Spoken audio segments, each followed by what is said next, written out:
Amidst the serene backdrop of the French Alps, an unthinkable horror unfolded as Germanwings Flight 9525 met a tragic fate against the jagged peaks.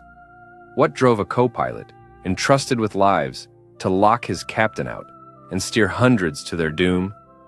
In a world that regards the cockpit as an impregnable fortress of safety, this deliberate act of destruction raises unsettling questions about the thin line between assurance and chaos in the skies.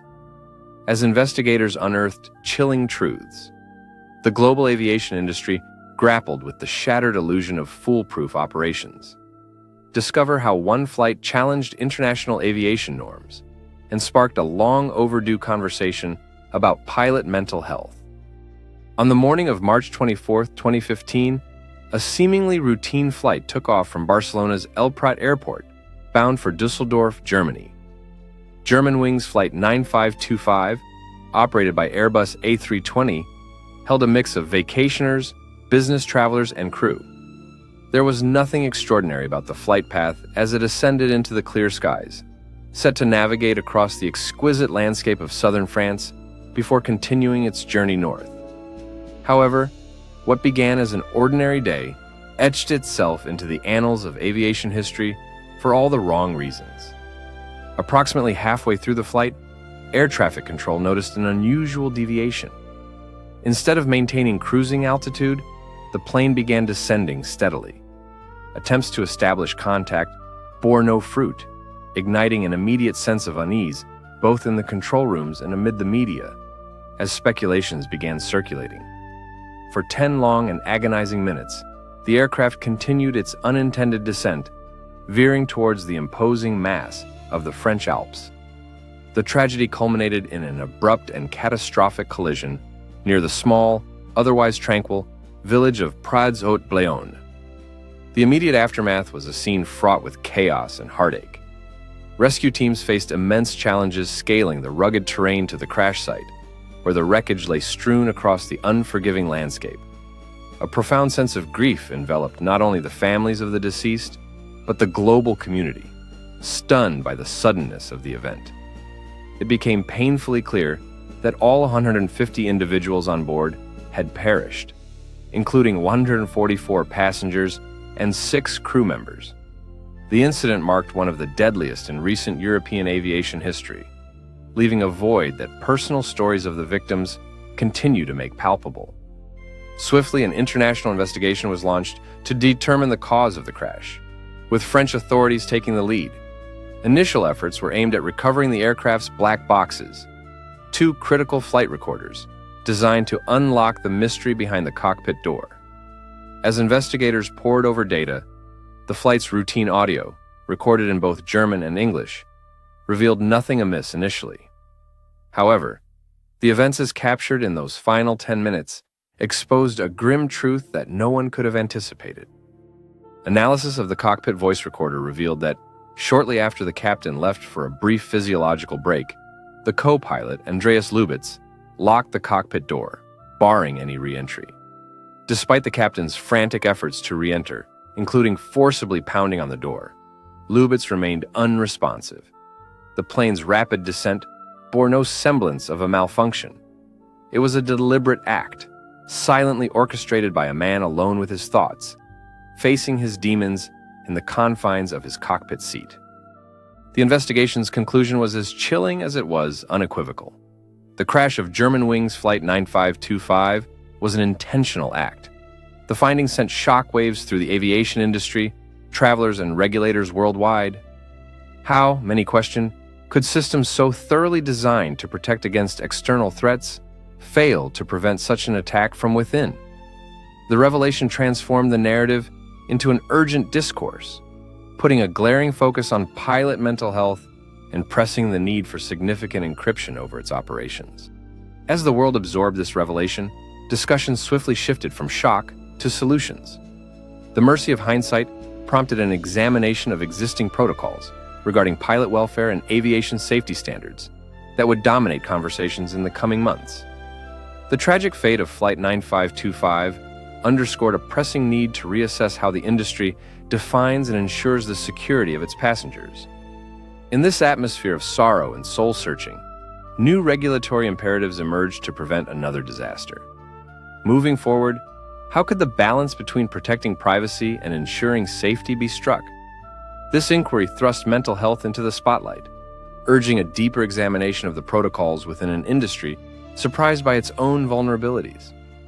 The investigation into the crash of Germanwings Flight 9525 unraveled a sequence of events that shocked the world, turning what initially appeared to be a tragic accident into a baffling and deeply unsettling catastrophe.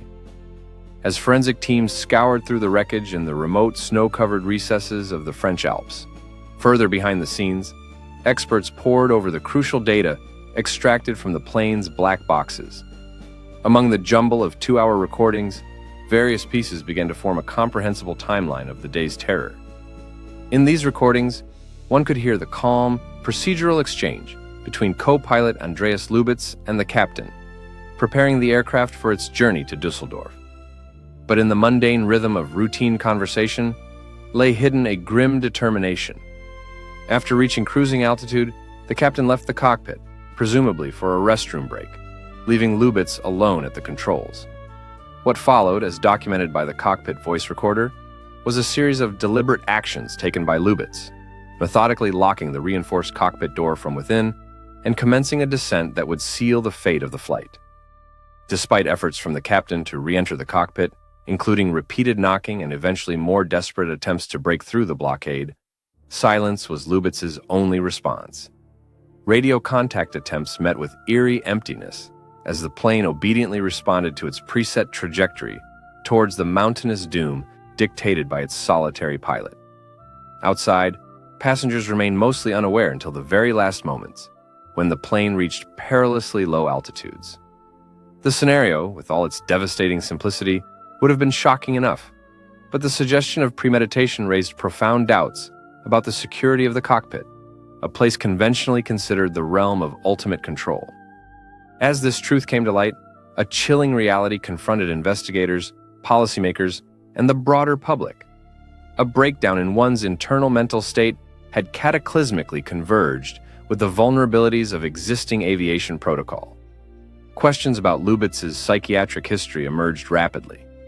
His documented history of depression and a medical history that showed he was unfit to work on the day of the flight were undeniable indicators of systemic lapses. Issues of mental health disclosure, effective monitoring, and rigorous application fell into sharp relief. Why were these red flags neither noticed nor acted upon by Lufthansa, the parent company of Germanwings? Adding to the whirlwind of disbelief was a previous flight, on the very same day in that same cockpit, where Lubitz allegedly tried a descent maneuver, while alone as a potential trial for his plans. It seemed an atrocious preview, leaving no doubt regarding the fatality's intentionality. This connection deepened the alarm, fueling a broader push to scrutinize existing mental health assessments and privacy protections, shielding pilots' medical records from regular scrutiny. Politically and publicly, there was an immediate call for revamping aviation safety procedures. Activists and experts clamored for reforms, not merely focusing on preventive counseling, but also tackling the inherent tension between maintaining privacy and ensuring safety within the industry. This balance, they argued, required diligent attention to enable mental health support without fear of stigma, which could discourage self-reporting among pilots. In the backdrop of this global uproar, the role and responsibilities of medical practitioners who had attended to Lubitz came under investigation as well. Were there adequate systems in place for the communication of such pivotal information between medical professionals and airlines? The debate expanded its circumference to encompass regulatory, ethical, and practical levels, forecasting a future of aviation with a more pronounced regulatory framework that included psychological well-being as an integral aspect of pilot evaluations. As the investigation concluded, attention pivoted towards understanding how profound regulatory changes could gain traction globally, marking the beginning of ongoing discussions influencing the very tenets of aviation safety. The deliberate crash of Germanwings Flight 9525 was a seismic event that reverberated through every layer of civil aviation. Beyond the immediate tragedy, it left society grappling with an uncomfortable reality that an act of unspeakable harm could originate from within the fortified confines of a cockpit. As the world confronted the harrowing details of the co-pilot's actions, a palpable wave of horror and disbelief swept across nations, prompting a radical reassessment of the aviation industry's ethos surrounding safety measures. In centers of aviation regulation and airline corporate offices, the atmosphere was tense. The previously unthinkable had occurred, prompting a forceful re-examination of existing protocols. The shock was amplified by the trust inherently placed in pilots, a trust eroded by this singular act of malice. This trust had long been underpinned by stringent regulations aimed at ensuring safety and security, yet here lay proof of a chink in the armor, raising fundamental questions about the comprehensiveness and effectiveness of the oversight systems in place. Public reaction quickly turned to an intense scrutiny of safety measures aboard commercial aircraft. People acknowledged that technological defenses had long focused outward on preventing unauthorized access to the cockpit by external threats, without foreseeing or adequately mitigating the internal dangers manifest within trusted personnel.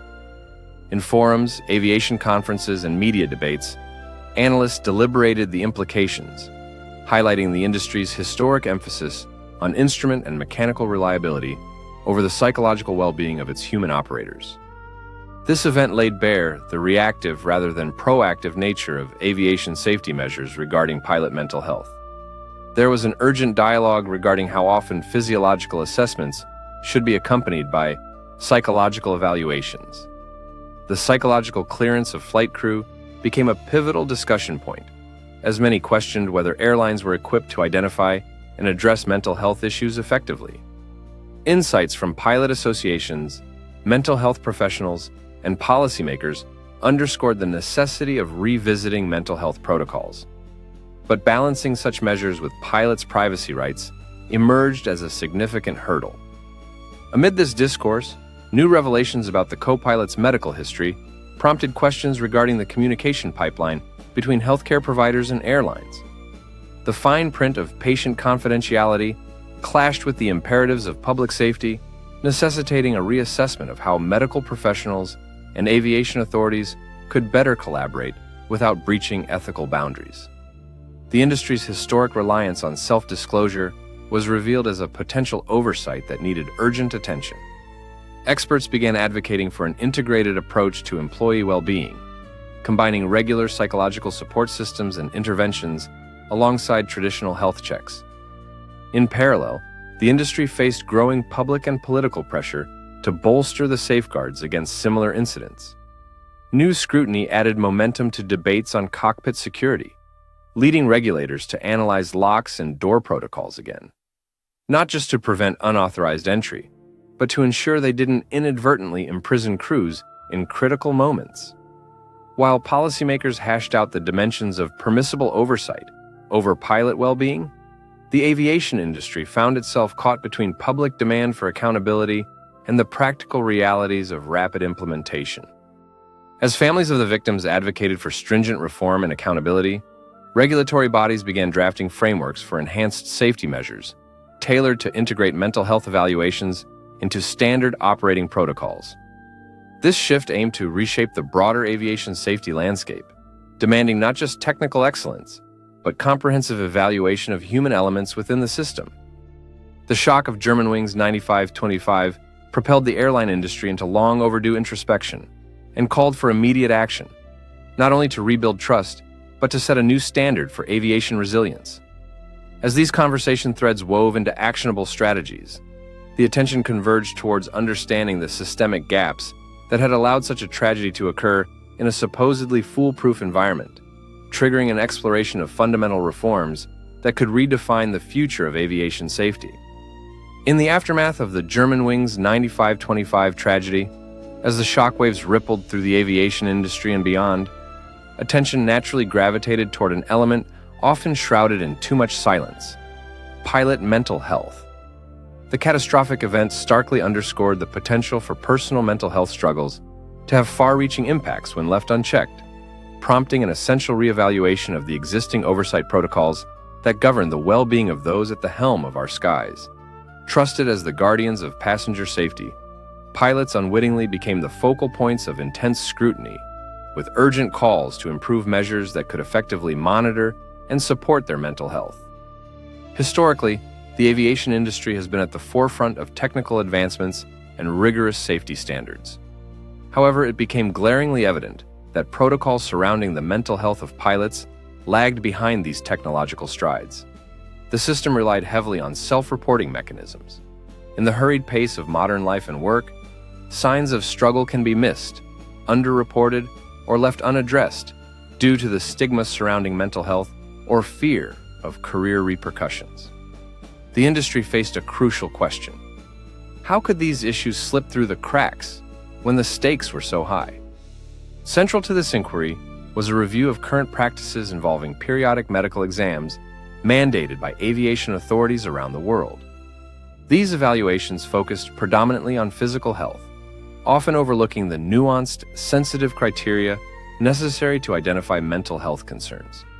The conversation quickly illuminated the need for a more holistic approach in these assessments, one that could encompass psychological dimensions, without stripping away the privacy and dignity entitled to pilots as individuals. The Germanwings incident cast a spotlight on the delicate equilibrium sought between respecting personal health confidentiality and ensuring public safety.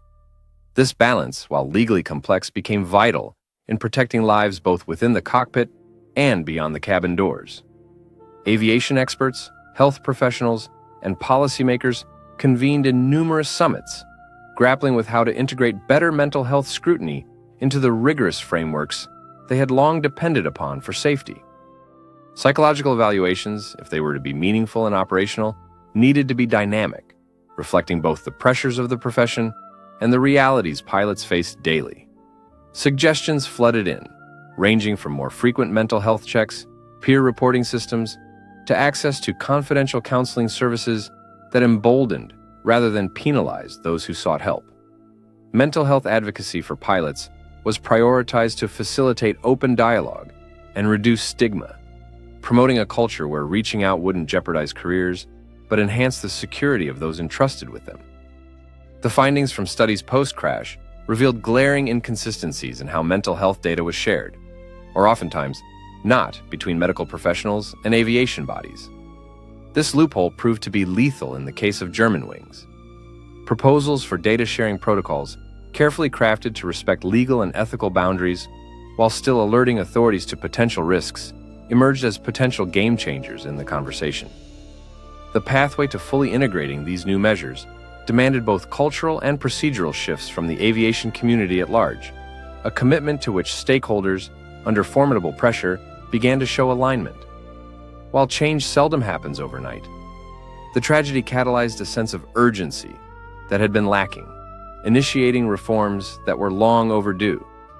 The momentum was no longer just about preventing another Germanwings, but about building a sustainable system where pilot health wasn't overlooked as a variable in pursuit of flawless flying. As this focus intensified, the complex machinery of global regulatory bodies set to work, parsing the lessons learned to avert recurrence and striving to build resilience into the regulatory framework itself. It became clear that the way forward necessitated collaboration across borders, linking various oversight bodies to create a cohesive, formidable front against such potential threats. The scrutiny gave way not only to enhanced future preparedness, but underscored the significance of addressing existing blind spots within this highly interconnected, high-stakes industry. The discourse naturally progressed toward addressing the overarching question: how can a fiercely regulated industry allow such oversights, prompting a pivot towards understanding other systemic vulnerabilities in aviation safety? The crash of Germanwings. Flight 9525 posed a daunting question. How could such a profound tragedy unfold within an industry that epitomizes precision, regulation, and control? As the initial shock receded, authorities and aviation experts embarked on a mission to dissect the intricate weave of limitations and oversights within the aviation ecosystem that might have contributed to this event. Their task was to confront the paradox of a highly regulated field, where an internal threat could so devastatingly bypass existing security and safety nets. This examination brought together a coalition of stakeholders: regulatory agencies, airlines, unions, mental health experts, and legislative bodies. Each carried the weight of their responsibilities, tasked with scrutinizing layers of protocol that defined pilot training, operational procedure, and crew health monitoring. It became clear that despite rigorous checks on equipment and environment, an Achilles heel persisted within the very fabric intended to ensure safety, vulnerabilities hidden amongst adherence to protocols and human factors. Meetings convened and think tanks formed, seeking answers from precedents both within and outside aviation. A historical perspective offered some insight. The industry's evolution had predominantly prioritized technological robustness and the mitigation of external threats. However, the trend monitoring internal health conflicts and threats was less rigorously codified. For some experts, this tragic gap underscored the urgent need for a paradigm shift from reactive to anticipatory protocols, focusing not solely on preventing accidents, but maintaining current operational and psychological vigilance. As authorities delved deeper, the scale of human error potential appeared more formidable. Communication breakdowns within companies, lack of systematic data sharing on health evaluations, and a culture still hesitant to discuss mental health candidly. These factors created a misaligned patchwork of protective measures that looked strong outwardly, but lacked cohesion when faced with an internal malfeasance. It painted a picture of institutional inertia, where the focus on record-low accident statistics sometimes overshadowed the continuous adaptation necessary for evolving risks. Scrutiny of cockpit security protocols highlighted an unexpected irony. The same measures intended to shield from unauthorized intrusion also facilitated the tragic outcome of Flight 9525. This dual-edged sword of security necessitated rethinking cockpit entry and exit procedures under crisis, fostering safe cohabitation of pilot integrity and robust protective measures. The identification of systemic weaknesses inevitably navigated towards regulatory frameworks that governed pilot health. Authorities recognized that past assumptions rested too heavily on self-reporting, a practice built on the precarious foundation of voluntary disclosure in a profession holding little tolerance for uncertainty and fragility. Underpinning this was an intricate balance between the rights of individual pilots and their duty of care, a balance that, as it transpired, precariously tipped under inadequate scrutiny or oversight. This dialogue not only involved aviation-centric discussions, but also interagency collaboration, drawing in health bodies and data protection commissioners to map out workable solutions straddling diverse, sometimes conflicting legal terrains. This convergence aimed at building a robust system that could harmoniously integrate safeguarding mental health without breaching ethical standards or privacy laws. Amid these developments, one thing became evident. Rebuilding trust within and outside the industry would hinge on transparency and accountability, pioneering innovative methods of oversight while nurturing a culture of open dialogue. Creating a seamlessly interwoven framework that considers both technological and human aspects equally was paramount.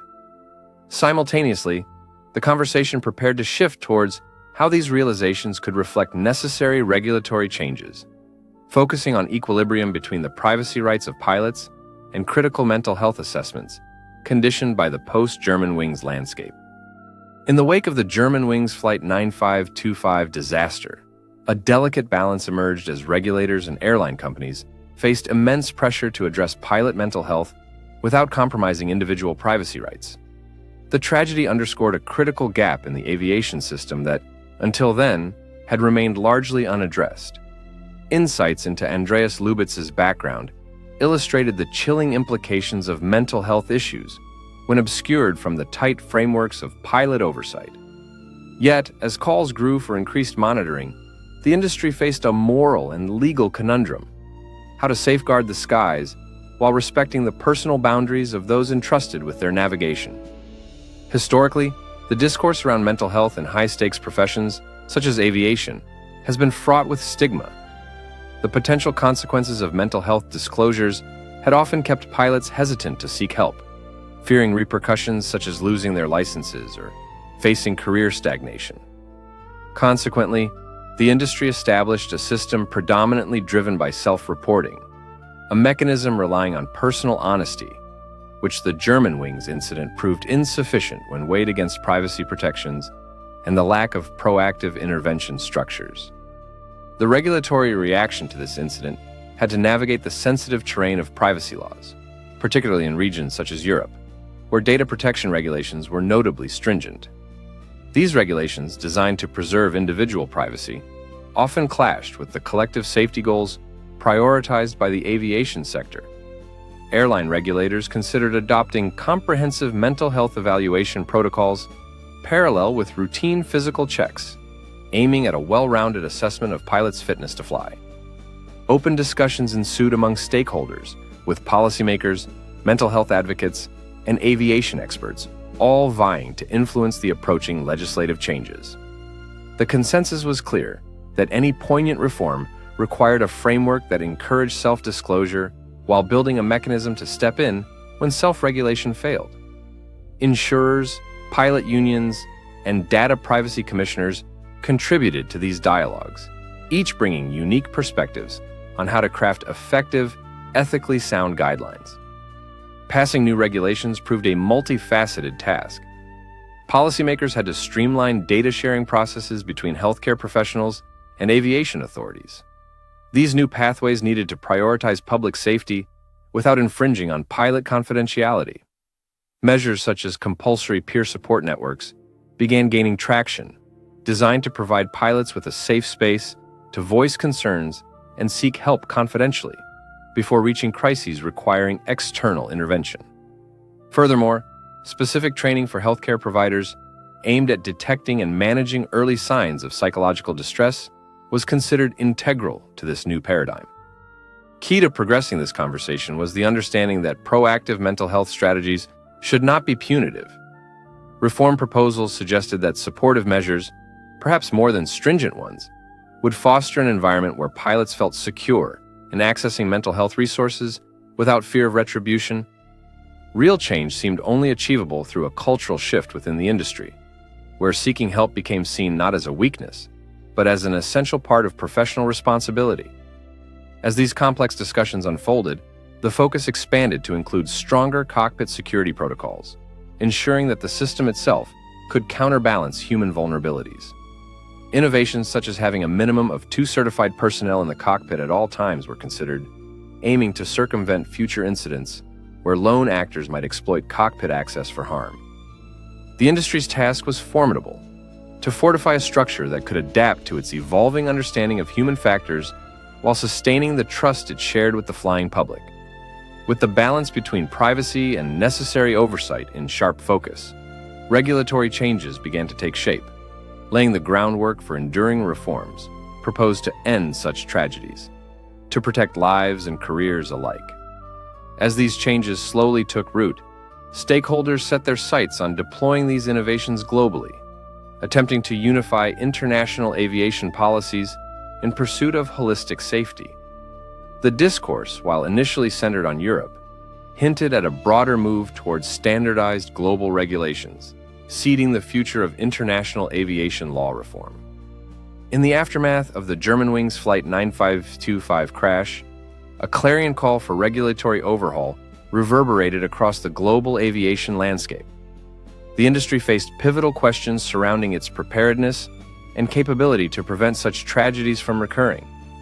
Recognizing the multifaceted nature of this crisis, rooted both in human susceptibility and procedural inadequacies, regulatory bodies across the world began drafting comprehensive changes.